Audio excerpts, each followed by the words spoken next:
आतंकवाद की भेड़िया तकनीक की हम बात कर रहे हैं। अक्सर देश में जब भी कोई आतंकवादी पकड़ा जाता है तो हम ऐसी खबरों को गंभीरता से नहीं लेते। ये रिमोट मेरे हाथ में है ना, इस रिमोट का बटन दबाकर आगे बढ़ जाते हैं। लेकिन ऐसी खबरों को नजरअंदाज मत करिए। ऐसी खबरों के ट्रेंड को समझना जरूरी है, क्योंकि इन खबरों से आपके और हमारे परिवारों की सुरक्षा जुड़ी है। मध्य प्रदेश एटीएस ने खंडवा से आतंकवाद के भेड़िए को गिरफ्तार किया है। आतंकवाद का भेड़िया, आतंकवाद का भेड़िया कहने से हमारा मतलब क्या है वो आपको पूरी रिपोर्ट देखकर समझ में आ जाएगा।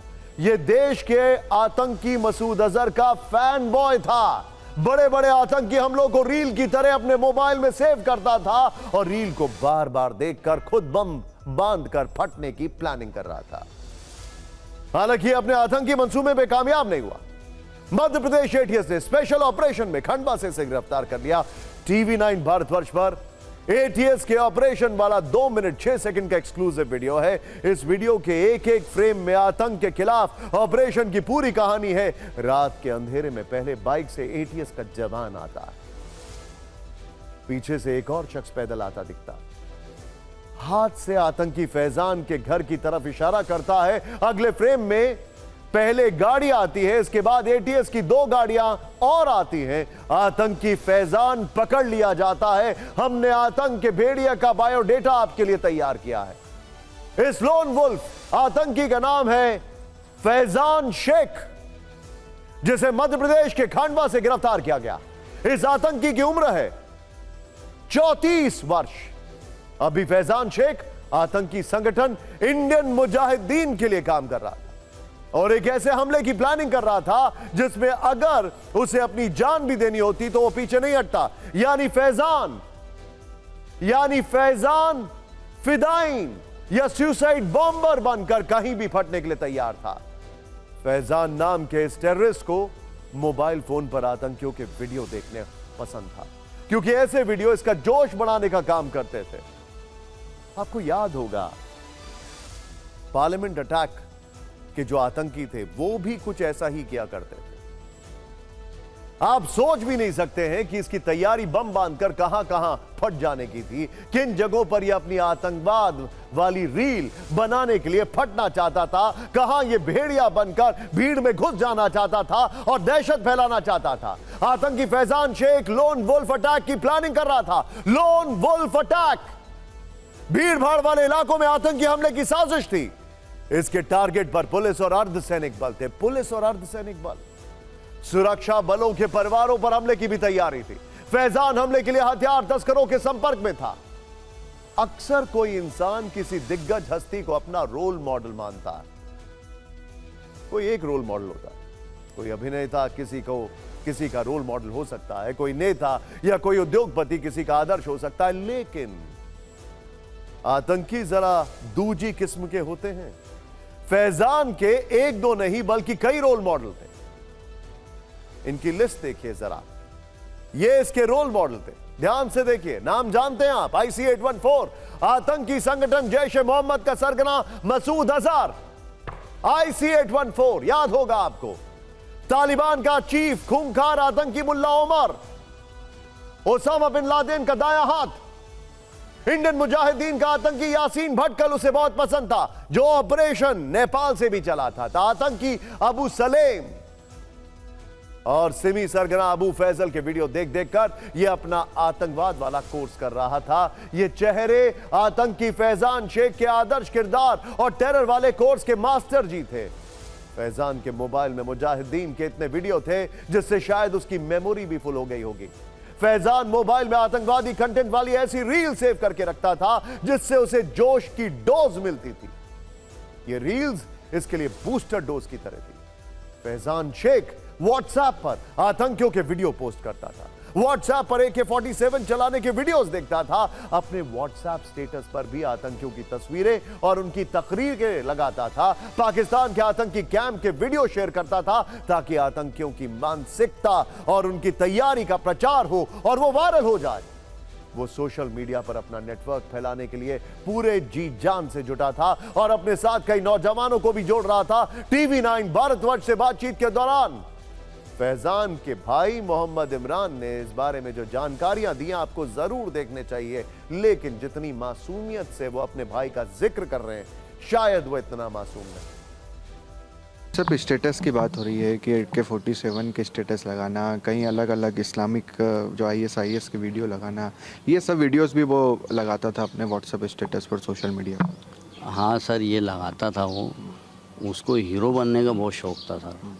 वो काम में, दुकान के काम में, पढ़ाई में तो वो नाम नहीं कमा पाया, तो इसको किसी तरह फेमस होना था। क्योंकि आप अगर उनकी ATS की वीडियो देखोगे कि वो उनके साथ में हंसता हुआ गया, ऐसा लगा जैसे उसका कई बरसों का ख्वाब पूरा हो गया। यार यही है कि वो अबू सलेम और यासीन भटकल जैसा बनना चाहता था, वो थे उसके आइडियल हीरो। अगर मैं अकेला सड़क पे घूमता हुआ बोलूँगा कि मैं सलमान खान को चाहता हूँ तो कोई मुझे नोटिस नहीं करेगा, कोई भी नहीं नोटिस करेगा। हाँ, अगर मैं एक डिफरेंट पर्सन का नाम लूँगा और उसको अपने साथ जोड़ूँगा तो सर मेरे घर मीडिया भी आएगी, पुलिस भी आएगी और मैं बराबर मेरा नाम कमा लूँगा। यह बात समझ से परे है कि आतंकी बन के नाम कमाना चाहता था, और अगर आतंकी बन के बम फोड़ देता तो फिर क्या बोलते भाई साहब इनके।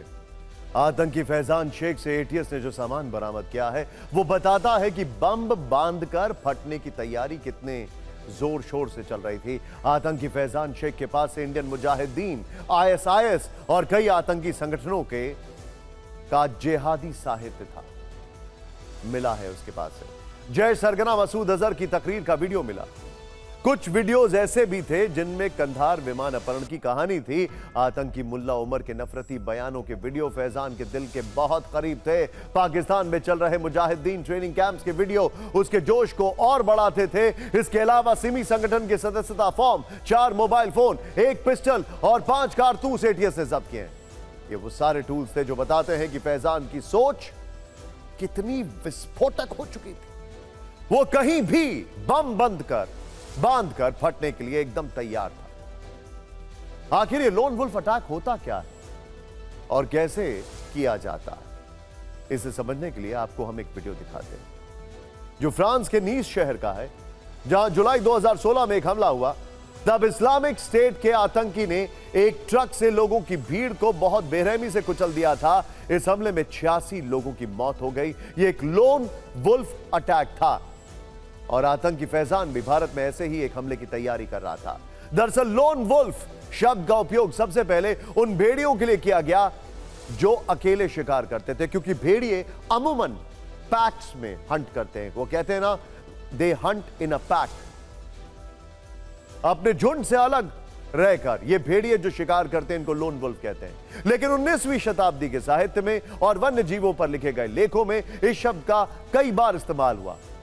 20वीं शताब्दी के आखिर में इसका अर्थ आतंकवाद से ज्यादा जोड़कर देखा जाने लगा। यह शब्द आतंकी संदर्भ में तब इस्तेमाल हुआ जब आतंकवादी या अपराधी संगठनों से अलग होकर अकेले हमले करने लगे। जैसे एक भेड़िया शारीरिक रूप से शक्तिशाली और रणनीतिक शिकारी होता है जिसमें अकेले शिकार करने की क्षमता होती है, इसी प्रकार लोन वुल्फ हमलावर भी अकेले हमले करने की योजना बनाता है और बिना किसी बाहरी सहायता के इसे अंजाम देता है। ऐसे हमलों की पहचान करना और उन्हें रोकना बहुत मुश्किल होता है, क्योंकि हमलावर कोई ट्रेल नहीं छोड़ता है, हमलावर कोई चेन नहीं बनाता है, हमलावर किसी के कनेक्शन में नहीं आता है, हमलावर अकेले काम करता है और उसकी योजना गुप्त होती है।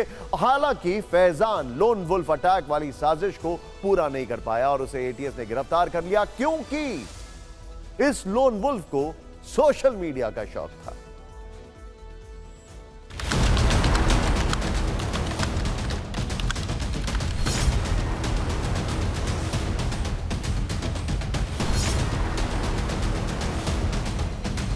मध्य प्रदेश ATS की एक बड़ी कार्रवाई देखने को मिली है। दरअसल मध्य प्रदेश ATS ने खंडवा से आतंकी फैजान को गिरफ्तार किया है और आतंकी फैजान के मंसूबे बिल्कुल भी ठीक नहीं थे। वो ATS अधिकारियों की हत्या करना चाहता था।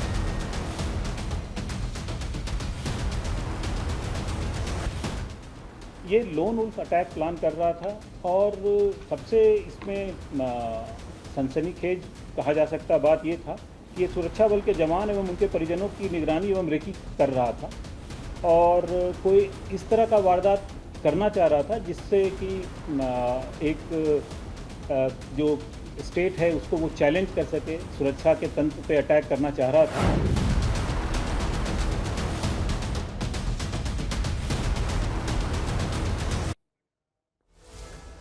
लेकिन फिक्र आपकी में अब बात करते हैं उन दो वर्ल्ड लीडर्स की दोस्ती की जिससे कई देशों का ब्लड प्रेशर बढ़ना तय है। रूस यूक्रेन जंग शुरू होने के बाद पहली बार प्रधानमंत्री नरेंद्र मोदी रूस जा रहे हैं। 8 और 9 जुलाई को पीएम मोदी अपने दोस्त व्लादिमीर पुतिन के निमंत्रण पर 22वें भारत रूस वार्षिक शिखर सम्मेलन में हिस्सा लेने के लिए मॉस्को में होंगे। यह मत भूलिए कि G7 में प्रधानमंत्री मोदी का क्या ग्रैंड वेलकम हुआ था और उसके बाद अब वो रूस जा रहे हैं। यह है भारत की कूटनीति और रूस के राष्ट्रपति पुतिन अपने दोस्त का बेसब्री से इंतजार कर रहे हैं। इसीलिए आज फिक्र दोस्ती की होगी, फिक्र रिश्तों की होगी, फिक्र रिश्तों को निभाने की होगी, फिक्र दो देशों के आत्मीय संबंधों की होगी। पिछले 2 साल में ऐसे कई मोड़ आए जब दुनिया के कई देशों ने भारत और रूस की दोस्ती पर सवाल उठाए, बड़ा दबाव बनाया, लेकिन भारत और रूस ने हमेशा एक दूसरे का साथ दिया है। दोनों ने एक दूसरे का ऐसे वक्त में भी साथ निभाया जब कई आर्थिक महाशक्तियों की तरफ से जबरदस्त दबाव था, लेकिन भारत और रूस ने एक दूसरे का साथ नहीं छोड़ा। और अब जब प्रधानमंत्री मोदी रूस जाने वाले हैं, उससे पहले ही रूस ने डिफेंस गिफ्ट हैम्पर भारत की ओर बढ़ा दिया। अब आपके सामने है भारत को रूस से मिला पहला डिफेंस गिफ्ट हैम्पर। इसे ध्यान से देखिए, यह है AK-203 राइफल। भारत और रूस के जॉइंट वेंचर के तहत ये राइफल बनाई गई हैं और ऐसी 35,000 राइफल्स रूस ने भारत के रक्षा मंत्रालय को सौंप दी हैं। चीन पाकिस्तान के नजरिए से तोहफा बेशकीमती है क्योंकि इन्होंने इंसास भारत की पुरानी राइफल को रिप्लेस किया है। अब आपके सामने पेश है रूस से भारत को मिलने वाला दूसरा गिफ्ट हैम्पर। यह है टैंक को चीर देने वाले गोले। ये वो हथियार है जो किसी भी ताकतवर टैंक को नष्ट कर सकता है। इस हथियार का नाम है मैंगो, लेकिन आप इसके नाम पर मत जाइए। नाम से स्वादिष्ट है लेकिन हथियार इतना घातक है कि दुश्मन के किसी भी ताकतवर टैंक में छेद कर सकता है। रुकिए, अभी तोहफों की लिस्ट कम नहीं हुई है। भारत को रूस से 5th जनरेशन बेहद घातक फाइटर जेट भी मिल सकता है। भारत और रूस के बीच इस पर बात चल रही है। यह फाइटर जेट एक गेम चेंजर साबित हो सकता है। इंटरेस्टिंग बात क्या है? इंटरेस्टिंग बात यह है कि भारत और रूस जब बातचीत करेंगे तो कई विषयों पर बातचीत होगी, क्योंकि रशिया ने पाकिस्तान को एक बहुत बड़े बिजनेस एसोसिएशन में शामिल किया है। रशिया ने आज तक गलवान को लेकर एक शब्द नहीं कहा चीन को। यह भी वो इश्यूज हैं, डिफिकल्ट इश्यूज हैं जिन पर बातचीत होगी। भारत के कई लोग अभी यूक्रेन के युद्ध में फंसे हुए हैं, जिसको लेकर खुद विदेश मंत्री ने कहा है यह भी वो डिफिकल्ट इशू है जिस पर बातचीत होगी। अब भारत को रूस से मिलने वाले एक गिफ्ट हैम्पर पर बात होगी। भारत को मिले इन तोहफों की खासियत क्या है, जल्दी से देख लेते हैं। भारत ने रूस को 35,000 AK-203 राइफल सौंप दी है। यह क्लाशनिकोव सीरीज की सबसे एडवांस असॉल्ट राइफल है। इसमें लगने वाली बुलेट ज्यादा घातक होती है। इस राइफल की रेंज 800 मीटर है, यानी यह राइफल काफी दूर से दुश्मन को ढेर कर सकती है। इसने भारत की इंसास को रिप्लेस किया है। यह ऑटोमेटिक है और सेमी ऑटोमेटिक मोड में चलती है। यह 1 मिनट में 600 राउंड गोलियां दाग सकती है। इस राइफल में दुनिया की कोई भी दूरबीन लग सकती है, यानी जितनी ताकतवर दूरबीन उतना ही घातक हमला। नाइट और थर्मल इमेजिंग स्कोप लगाए जा सकते हैं। किसी भी मौसम में इस राइफल से अटैक कर सकते हैं, यानी ठंड या बारिश में यह राइफल जाम नहीं होगी। इसे कीचड़, पानी, रेत में भी ले जा सकते हैं और 99% ये AK-47 को भी रिप्लेस करेगी। जरा सोच कर देखिए, राइफल और हमारे जवानों का हौसला, ये दोनों मिलकर दुश्मनों को धुआं कर देंगे। इंटरेस्टिंग बात एक और है, भारत को अभी करीब 2 कंसाइनमेंट मिलने बाकी हैं S-400 के, जो कि 2026 दिसंबर तक मिलेंगे। शायद उस पर भी बातचीत होगी, क्योंकि स्पेयर पार्ट्स और मेंटेनेंस को लेकर यूक्रेन युद्ध के बाद बहुत सारे इश्यूज आ सकते हैं, उस पर भी बातचीत होगी। रूस से भारत को एक और खास तोहफा मिलने वाला है जो दुश्मनों के टैंक्स के टुकड़े टुकड़े कर सकता है। रूस की सरकारी कंपनी रोस्टॉक कॉर्पोरेशन ने कहा है कि वो भारत में टैंक को फाड़ने वाले गोले बनाएगी। हालांकि भारत में ज्यादातर टैंक रशियन मेक हैं, यह आपको बताना जरूरी है। मेक इन इंडिया के तहत भारत में इन गोलों का उत्पादन होगा। इन गोलों को mango armour piercing tank rounds कहा जाता है। ये गोले T-72 और T-90 टैंकों से दागे जाएंगे, जो कि दोनों भारत के पास हैं। भीष्म और अगर आपको याद होगा अर्जुन जिनके नाम है। इन दोनों टैंकों का इस्तेमाल भारतीय सेना करती है। ये गोले किसी भी आधुनिक टैंक में छेद कर सकते हैं। ये गोले टैंक के अंदर घुसकर तेज धमाका करते हैं। दुनिया में भारत और भारतवंशियों की शक्ति कितनी बढ़ चुकी है, अब जरा इसकी बात करते हैं। यह सिर्फ रूस ही नहीं बल्कि ब्रिटेन भी समझ चुका है। वो देश जिसने कभी हिंदुस्तान पर लंबे समय तक शासन किया, आज वहां का काल चक्र घूम चुका है। ब्रिटेन में लेबर पार्टी की जीत का कनेक्शन हिंदू हृदय से जुड़ा हुआ है। भारतीय मूल के लोगों का ब्रिटेन की सियासत में डंका बज रहा है। इस चुनाव में उनकी ताकत कितनी बड़ी है, भारतीय मूल के कितने उम्मीदवार जीते हैं, यह सब बताने से पहले नतीजों में जो बड़ा उलटफेर हुआ है उसे समझ लेते हैं। इस चुनाव में 14 साल बाद लेबर पार्टी का वनवास खत्म हुआ है। मैसिव जीत है, ये हिस्टोरिक जीत है और कीर स्टीमर के नेतृत्व में पार्टी को ऐतिहासिक जीत मिली है। जबकि ऋषि सुनक की कंजर्वेटिव पार्टी की करारी हार हुई है। ऋषि सुनक ने हार की जिम्मेदारी खुद ली है। यूके की संसद में कुल 650 सीटें हैं, इनमें से 648 के नतीजे आ चुके हैं। लेबर पार्टी को 412 स्वीपिंग विक्ट्री, मतलब वहां पर हो गया अब की बार 400 पार, जबकि कंजर्वेटिव पार्टी को 121 सीटें मिली हैं। लिज ट्रस 14 साल के बाद चुनाव हार गई। लिबरल डेमोक्रेट के खाते में 71 सीटें आई हैं, जबकि अन्य दल 44 सीटें जीत चुके हैं। ब्रिटेन में सरकार बनाने के लिए बहुमत का आंकड़ा 326 का है। पिछले 200 वर्षों में कंजर्वेटिव पार्टी की यह सबसे बड़ी हार है। इन नतीजों की अगर 2019 की तुलना करें तो तब लेबर पार्टी को 202 सीटें मिली थी, यानी इस बार उसे 210 सीटों का बम्पर फायदा हुआ।